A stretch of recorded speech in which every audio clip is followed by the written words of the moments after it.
ज्यांच्या सन्मानासाठी आज आपण या ठिकाणी अगत्यानं उपस्थित राहिलो ते प्राध्यापक एन.जी. पाटील, सौ पाटील, विद्यापीठाचे कुलगुरू श्रीयुत देवानंद शिंदे, विद्यापीठाचे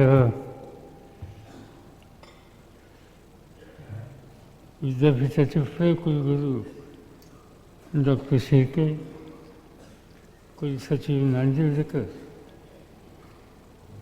या कार्यक्रमाच्यासाठी अगत्यानं उपस्थित असलेले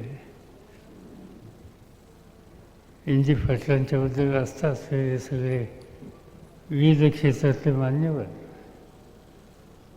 रयत शिक्षण संस्थेचे या ठिकाणी उपस्थित असलेले चेअरमन डॉक्टर पाटील, संस्थेचे सगळे अन्य सहकारी आणि उपस्थित सहकारी बंधू भगिनी, आपलं आयुष्य हे शैक्षणिक क्षेत्राच्यासाठी ज्यांनी घालवलं आणि महाराष्ट्रातल्या अनेक महाविद्यालयांना एक स्थान प्राप्त करून देण्याच्यासाठी ज्यांनी खबरदारी घेतली, त्या कणबरकरांच्या नावानं आपण हा पुरस्कार देतो आहोत. त्या पुरस्काराच्यासाठी त्यांच्या कुटुंबियांनी सुद्धा लक्षणीय अशा प्रकारचं सहाय्य केलेलं आहे आणि तो पुरस्कार आपल्या सगळ्यांच्या साक्षीनं डॉक्टर एन.जी. पाटील यांना या ठिकाणी देण्यात आला. त्यांची निवड ही विद्यापीठाने केली, त्याबद्दल विद्यापीठाचे कुलगुरू, त्यांचे सगळे सहकारी यांना मी मनापासून धन्यवाद देतो, त्यांचं अभिनंदन करतो की दुसरी एक व्यक्ती की ज्याने उभं आयुष्य हे शिक्षणाच्या क्षेत्रामध्ये घालवलं, सामान्य माणसाच्या दुःखानं वाचा फोडण्याच्यासाठी संघर्षाची सुद्धा भूमिका अनेक प्रसंगी घेतली, अशा एन.जी. पाटलांना आपण या ठिकाणी हा पुरस्कार देत आहोत. त्यांनी आत्ताच सांगितलं की एक महाराष्ट्रामध्ये ती पिढी होऊन गेली आणि त्या पिढीला शैक्षणिक सुविधा प्राप्त झालेल्या नव्हत्या, संधीसुद्धा मर्यादित घटकांच्यासाठी होती, शिक्षणाचा विस्तार झाला नव्हता आणि त्यामुळे अनेकांना लहानशा गावामध्ये कधी 4थीपर्यंत कधी 5वीपर्यंत शिक्षण घेण्याची संधी मिळत होती. त्याच्या वरच्या शिक्षणाच्यासाठी इतरत्र जावं लागत होतं. ज्यांची ऐपत नाही त्यांना जाणं शक्य होत नव्हतं आणि शिक्षणाला रामराम करण्याच्या संबंधीची स्थिती त्यांच्यावर येत होती. एन.जी. पाटलांचं सुद्धा शिक्षण वाळवा तालुक्यातल्या देवळी गावामध्ये झालं त्यांच्या, आणि तिथेही अशाच प्रकारची शाळा होती, पण त्यांची जिद्द आणि त्यांच्या शिक्षकांचा आग्रह आणि शेवटी कुटुंबातल्या अन्य घटकांनी दिलेली साथ, त्यामुळं त्यांना आणखीन पुढे शिकण्याच्या संबंधीची संधी मिळाली आणि त्यांच्या आयुष्यातला सगळ्यात मोठा ठेवा कोणता जर असेल तर कर्नल भाऊराव पाटलांचं मार्गदर्शन, आशीर्वाद त्यांना लाभले आणि त्या ठेव्यामुळं ते पुढं इच्छ विद्याविभूषित होऊ शकले. मग कोल्हापूरला आले असतील, इथं शिक्षण पुढचं घेतलं असेल, या क्षेत्रामध्ये आपल्याला आस्था आहे म्हणून शिक्षकाची नोकरी करण्याची कामगिरी त्यांनी काही काळ केलेली असेल. कर्मवीरांचा एक अत्यंत आवडता विद्यार्थी म्हणून त्यांना त्यांचं फ्रेम मिळालं आणि प्रोत्साहन मिळालं. त्यामुळे आणखीन पुढे जाण्याच्या संबंधीची संधी त्यांना सातत्यानं मिळाली. आणि स्वभाव आणि पार्श्वभूमी ही उपेक्षित वर्गाच्यासाठी जे मिळत नाही, त्यांच्या हिताच्यासाठी प्रसंगी संघर्ष करण्याच्या संबंधीची सुद्धा भूमिका करायची, हे सूत्र त्यांच्या जीवनाचं होतं. आणि त्यामुळे साहजिकच सार्वजनिक जीवनामध्ये पडण्याच्या संबंधीची भूमिका त्यांनी घेतलेली होती. महाराष्ट्राच्या विधिमंडळामध्ये त्यांनी अनेक वर्ष काम केलं. 20-22 वर्ष ते MLC म्हणून काम करत होते. कोल्हापुरातूनच महाराष्ट्राच्या विधानसभेचे सदस्यपदसुद्धा कोल्हापूरच्या जनतेच्या पाठिंब्यावर त्यांना प्राप्त झालेलं होतं. आणि या सगळ्या कालखंडामध्ये मग सातत्यानं त्या पदाचा उपयोग समाजातल्या शेवटच्या माणसाच्या व्यथा अत्यंत पोचतीपणे मांडण्याच्या संबंधीची भूमिका त्यांनी सातत्याने घेतलेली होती. सार्वजनिक जीवनामध्ये काही राजकीय विचारधारा स्वीकारायला लागते आणि ती त्यांची विचारधारा ही डाव्या विचाराच्या संबंधीची होती. महाराष्ट्राच्या सार्वजनिक जीवनामध्ये एक कालखंड असा येऊन गेला की स्वातंत्र्याच्या त्या सगळ्या चळवळीमध्ये समाजातले सगळे घटक सहभागी झालेले होते. काँग्रेसच्या माध्यमातून स्वातंत्र्य प्राप्तीच्यासाठी गांधी नेहरूंच्या विचारांना. पण स्वातंत्र्य प्राप्तीच्या नंतर या महाराष्ट्रामध्ये एक आणखीन असा एक नेतृत्वाचा वर्ग येऊन गेला की त्यांना स्वातंत्र्याच्या संबंधीची आस्था होती, पण स्वातंत्र्याचा अर्थ हा कृतीमध्ये आणण्याच्यासाठी जी विचारधारा आपण स्वीकारलेली आहे ती पुरेशी नाही, या निष्कर्षाची ते सगळे नेतृत्व करणारे लोक येऊन पोचले. आणि त्यामधूनच शेतकरी कामगार पक्षाचा जन्म झाला. शंकरराव मोरे असतील, केशवराव देदे असतील, तुळशीदास जाधव असतील, भाऊसाहेब राऊत असतील, नंतरच्या काळामध्ये इव्हन कोल्हापूरचं त्याचा आदर होतं. अशा अनेक लोकांच्या त्या काळातल्या लोकांनी काँग्रेसचा त्याग केला आणि शेतकरी कामगार पक्षाची भूमिका स्वीकारली. आणि त्या माध्यमातून श्रमजीवी माणूस, मग तो शेतकरी असेल, कामगार असेल, त्याच्या प्रश्नाची मांडणी ही प्रभावानं करण्याच्यासाठी त्यांनी काळजी घेतलेली होती. एक प्रबंध त्यांनी लिहिलेला होता आणि तो प्रबंध त्यावेळच्या महाराष्ट्राच्या नेतृत्वाच्या आणि लोकांच्या समोर आलेला होता. त्याला दाभाडी प्रबंध म्हणून ओळखलं जायचं. आणि त्या प्रबंधाच्या माध्यमातून त्यावेळेचा जर सत्तेमध्ये असलेल्या नेतृत्वाची भूमिका ही कशी पुरेशी नाही हे प्रकर्षानं मांडण्याच्या संबंधीचं काम केलेलं होतं. ND पाटलांना त्या विचाराच्या संबंधीचं आकर्षण होतं आणि त्यांनी त्या विचाराची स्वीकृती त्या ठिकाणी केली. आणि म्हणून उभं आयुष्य ते त्याच पक्षामध्ये राहिले, त्याच विचाराची मांडणी करत राहिली आणि त्या माध्यमातून लोकांची दुखणी मांडण्याच्या संबंधीचं काम त्यांनी आयुष्यभर केलं.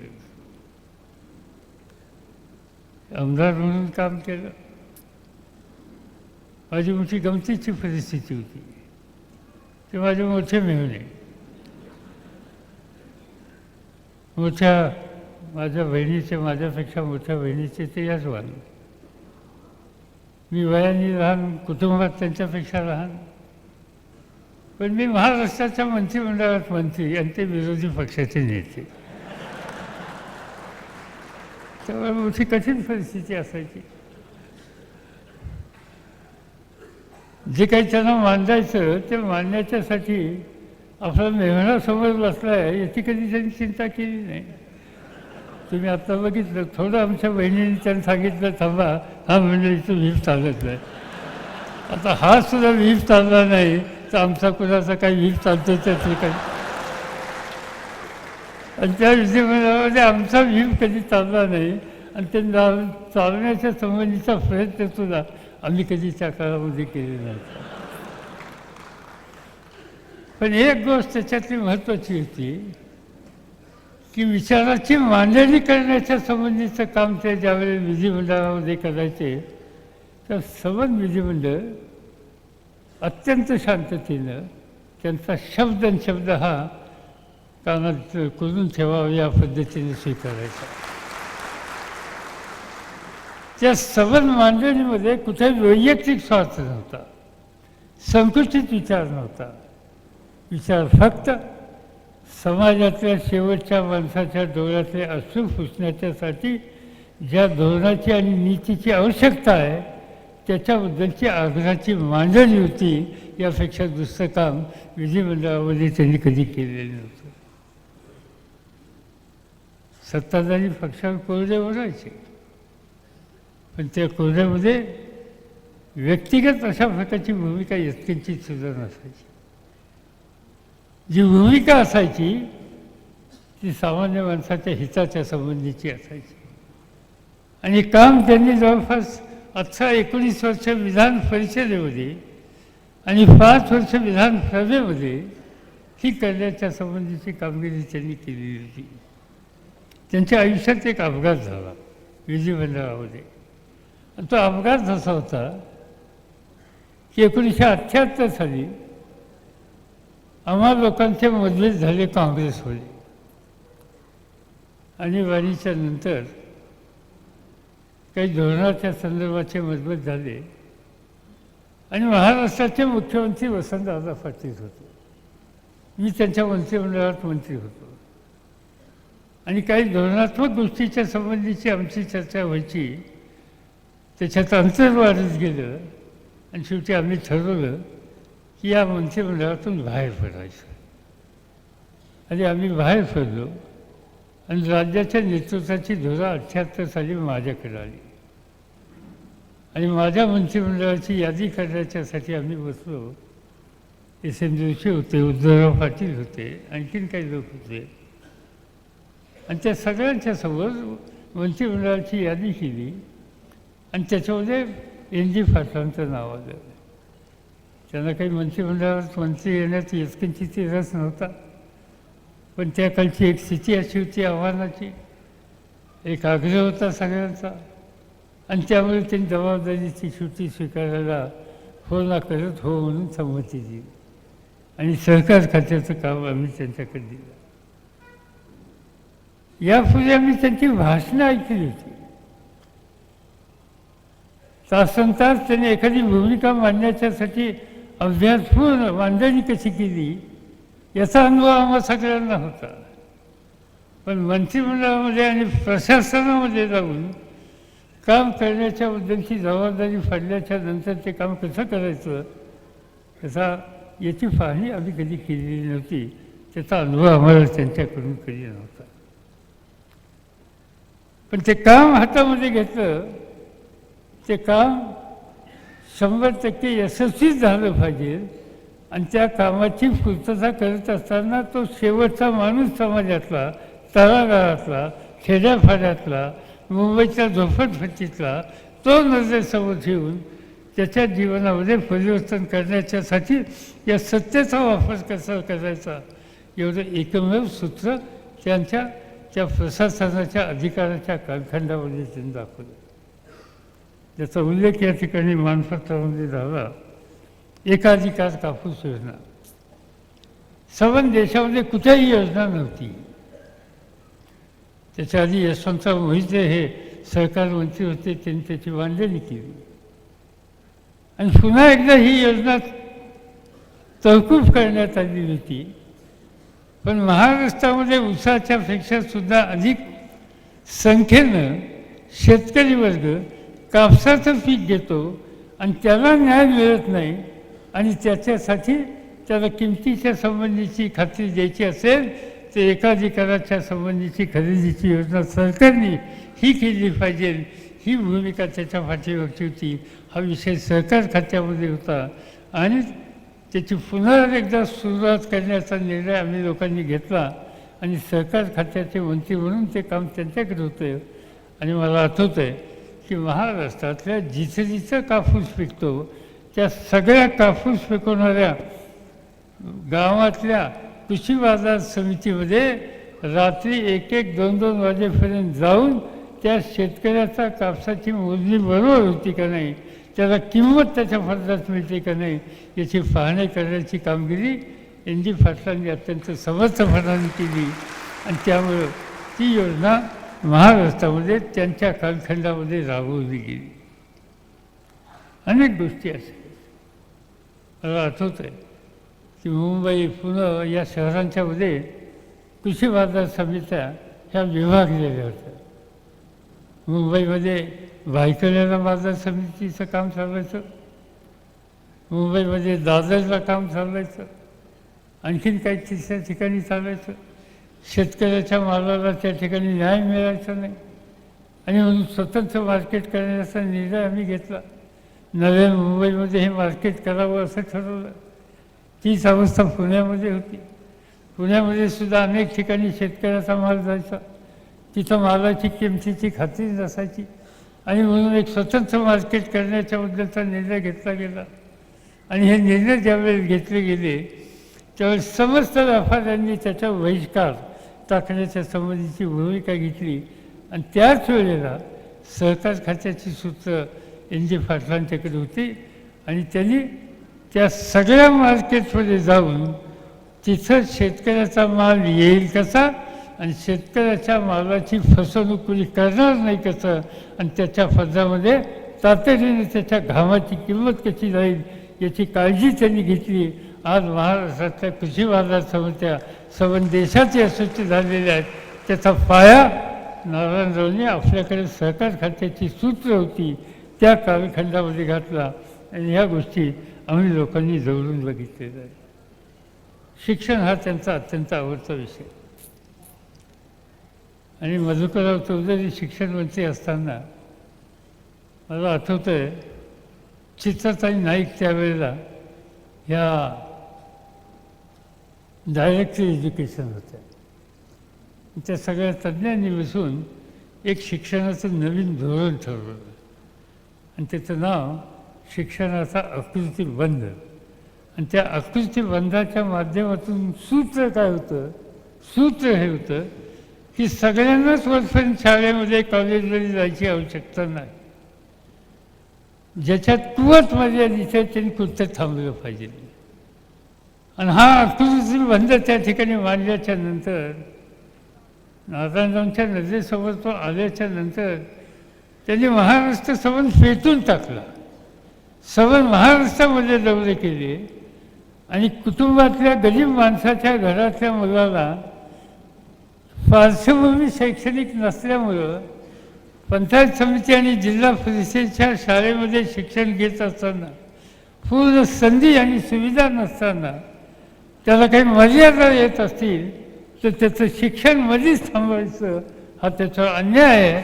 आणि म्हणून हा आकृतिबंधाच्या संबंधीचा धोरणात्मक विचार हा जोपर्यंत रद्दबातल होत नाही तोपर्यंत त्यांनी कधी एक सेकंदाची सुद्धा विश्रांती घेतली नाही.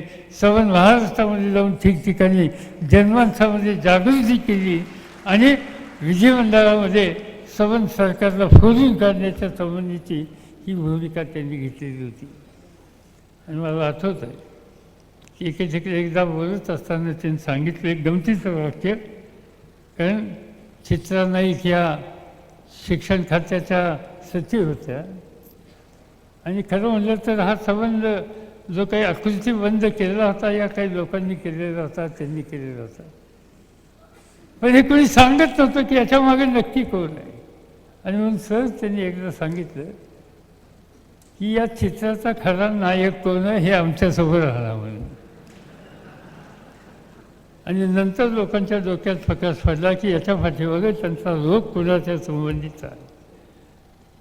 पण शेवटी सरकारला ते धोरण बदलावं लागलं, शोधावं लागलं आणि सार्वत्रिकरणाच्या संदर्भात महाराष्ट्रामध्ये तरतूद केली जात नाही. कर्नल भाऊराव पाटलांच्या, महात्मा ज्योतिबा फुल्यांच्या, राजर्षी शाहू महाराजांच्या या राज्यामध्ये शिक्षणाचा अधिकार हा प्रत्येक मुलामुलींना आहे आणि त्याच्यामध्ये तरतूद करून द्यायची नाही, ही भूमिका सरकारला घ्यायला लागली. आणि ती घेण्याच्या बदला प्रचंड योगदान हे नारायणरावचं त्या ठिकाणचं होतं. शेतीच्या प्रश्नाच्या संबंधीची आस्था त्यांनी नेहमीच होती आणि म्हणून सहकार मंत्री असताना त्यांच्या शेतकऱ्याचे प्रश्न मांडले आणि नंतरसुद्धा त्या प्रश्नाची सातत्यानं मांडणी करण्याच्यासाठी आयुष्य त्यांनी घालवलं.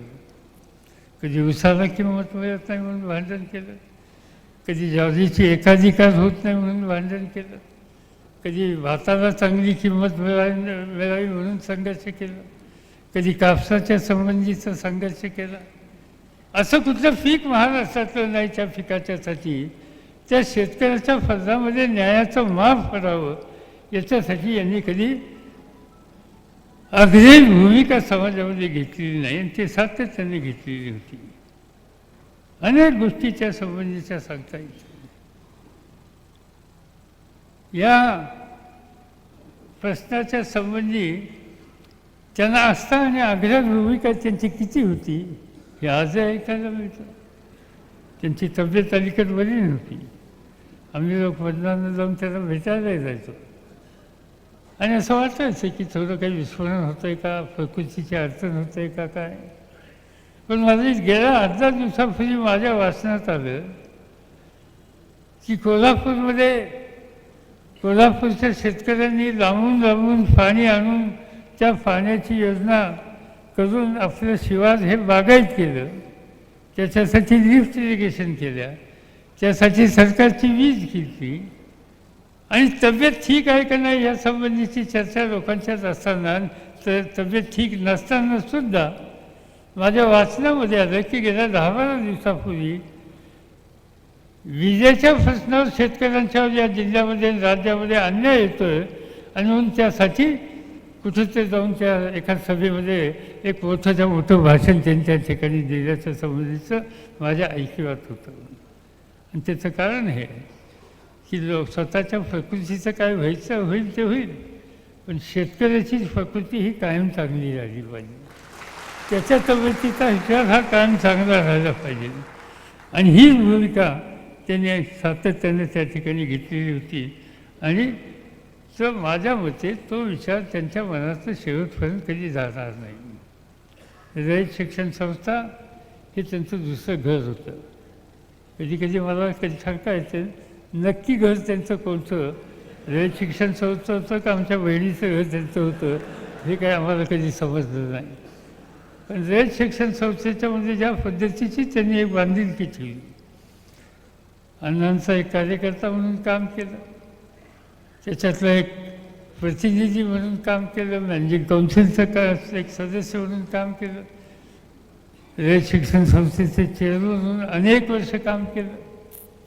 आणि आजही रयत शिक्षण संस्थेच्या कुठल्याही अडचणीच्या संकटाच्या काळामध्ये त्या संस्थेचा कारभार हा योग्य दिशेनंच चालला पाहिजे या संबंधीची खबरदारी घेण्याची भूमिका याही वयामध्ये याही प्रकृतीमध्ये ते घेतात. आणि म्हणून आम्ही सगळेजणच जे रयत शिक्षण संस्थेमध्ये वाढलो, अण्णांच्या विचाराने वाढलो, आम्हा सगळ्यांच्या अंतःकरणामध्ये रयत शिक्षण संस्थेच्या आणि शिक्षणाच्या सार्वत्रिकरणाच्या क्षेत्रामध्ये त्यांच्या योगदानाच्याबद्दलची कृतज्ञता ही अखंडपणाने राहणार आहेत. आम्ही कृतकृत्य आहोत, आम्ही कृतज्ञतेच्या संबंधित आहोत. त्यांनी या सगळ्या क्षेत्रामध्ये किती काम केलं हे काही मला तुम्हाला अधिक सांगण्याच्याबद्दलची आवश्यकता नाही, हे आपल्या सगळ्यांना ठाऊक आहे. एक प्रश्नाच्या संबंधीची अस्वस्थता त्यांच्या मनामध्ये आहे आणि त्या प्रश्नाची अस्वस्थता जोपर्यंत त्या प्रश्नातून त्या वर्गाला आणि घटकांना न्याय मिळत नाही तोपर्यंत त्यांची तब्येत काही राहिली तर त्याच्याबद्दलची बांधिलकी त्यांची जायची नाही. आणि तो प्रश्न म्हणजे सीमा प्रश्न. आज सीमा भागातला कुठलाही घटक आज हक्काने त्याचा कुठल्याही भ्रष्टाच्या संबंधीची जर भूमिका त्याला बांधायची असेल तो पहिल्यांदा कोल्हापुरात येतो, इंदी फाटलांना भेटतो, त्यांचा सल्ला घेतो. गेले अनेक वर्ष दिल्लीला जायचं, दिल्लीला हजर. महाराष्ट्राच्या मुख्यमंत्र्यांनी सीमा प्रश्नाच्यासाठी एक सर्वपक्षीय कमिटी केली, त्याच्या एकाही बैठकीला ह्यांची गैरहजेरी कधी नाही. आणि त्या सगळ्या माध्यमातून मराठी भाषिकांच्या प्रश्नाची सोडवणूक करण्याच्या संबंधीची जबाबदारी ही आपल्या मनामध्ये आपल्यावर आहे. ही भूमिका घेऊन त्यांनी अखंडपणाने काम केलं, ते आजही करत राहिले. आजच मी बेळगाववरून आलो आणि बेळगावचे सहकारी काही लोक मला समोर बसलेले दिसत आहेत आणि मला खात्री होती की इंजिनच्या संदर्भाचा कार्यक्रम म्हणल्याच्या नंतर आमच्या एकीकरण समितीचे सगळे लोक इथं नक्की येणार आणि त्याप्रमाणे ते मला दिसत आहेत बरेच जण आजूबाजूला. आणि त्याचं महत्त्वाचं कारण हे आहे की त्यांना माहिती आहे की आपल्या सुखदुःखाशी आपलं स्वतःचं दुःख समजून मनोभावानं समजून झालेल्या ज्या व्यक्ती आहेत त्याच्यातली अत्यंत उच्च अशा प्रकारचं व्यक्तिमत्व हे इंदी फाटलांचं आहे. आणि त्यामुळे सीमा भागातल्या लोकांनीसुद्धा त्यांना हा सातत्यानं प्रेमाचा ओलावा हा दिलेला आहे आणि त्यांनाही उत्तम प्रकारची साथ ही नारायणरावांनी सातत्यानं दिलेली आहे. आज त्यांची प्रकृती ही थोडी अडचणीची आहे, पण मला काही वाटत नाही कधी. मला सहजच त्यांना भेटल्याच्या नंतर एक दिवशी मला भारत आंबेंची कविता आठवली. मधुमागशी माझ्या सख्या फरी वगैरे वगैरे. आणि त्याच्यामध्ये ओळ अशी आहे की धळला रे धळला दिन सखया आता मधूचे नाव कास. पण नंतर मी म्हटलं की हे भारत आंबेंनी कविता असेल म्हणली केलेली असेल, तिचा स्वीकार महाराष्ट्राच्या वाचकांनी केलेला असेल. पण ह्या वयातसुद्धा वयाच्या 93 वर्षामध्ये सुद्धा ज्या पद्धतीनं प्रश्नाची मांडणी करण्याच्यासाठी किंवा विजेच्या प्रश्नाच्यासाठी रस्ता येण्याची तयारी ह्यांचा कसला दिवस धरला, ह्यांचा दिवस ढळणारच नाही आणि यांच्यातला मधू कधी संपणारच नाही. तो विचाराचा मधू कायम राहणार आणि त्या विचाराच्या मधूनं या समाजातला एक सामाजिक मन तयार करण्याच्या संबंधीची खबरदारी ती करण्याच्यामध्ये यत्किंचितसुद्धा कमतरता त्यांच्याकडून कधीही पडणार नाही आणि ते काम सातत्याने ते करत जातील याच्याबद्दल माझ्या मनामध्ये काही शंका नाही.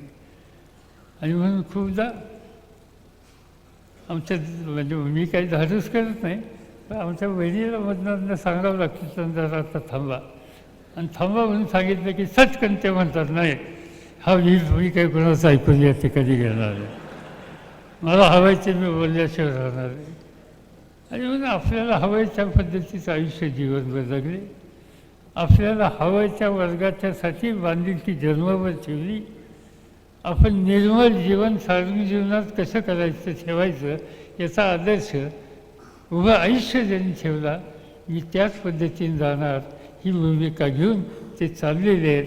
आणि मला खात्री आहे की ही त्यांची भूमिका नव्या पिढीला एक प्रकारचं मार्गदर्शन प्रेरणा देणारी अशाच प्रकारची राहील. आणि ती राहण्याच्यासाठी आणखीन त्यांची तब्येत सुधारावी, आणखीन त्यांना आयुष्य पुढचं मिळावं. 92 काही खरं नाही त्यांच्यासाठी, 100 सहज घाततील आणि 100 घालताना आम्हा लोकांची काही चूक झाली तर झोडपायचंही काम करतील, तिथंही काही कमतरता त्यांची येणार नाही. आणि सामान्य माणसाच्या बांधिलकीच्या बाबतीतसुद्धा कधी तडजोड करणार नाहीत याची मला पुरेपूर खात्री आहे. मी शिवाजी विद्यापीठाला अंतःकरणापासून धन्यवाद देतो की ज्यांनी खऱ्या अर्थानं समाजाच्यासाठी सर्वस्व दिलं.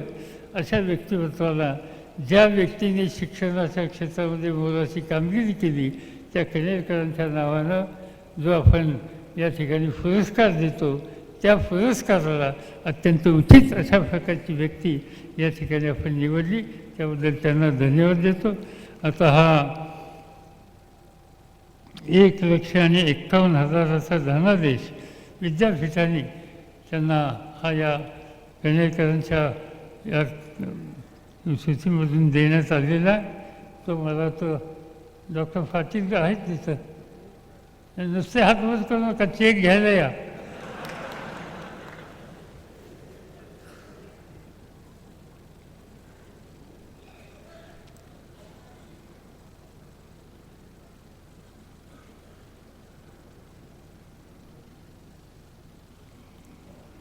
काही आपल्याला ह्याच्यात काही तुम्ही करायचं डिक्लेअर करून टाका, उरलेले 10 लाख रुपये संस्थेने दिले करून टाका.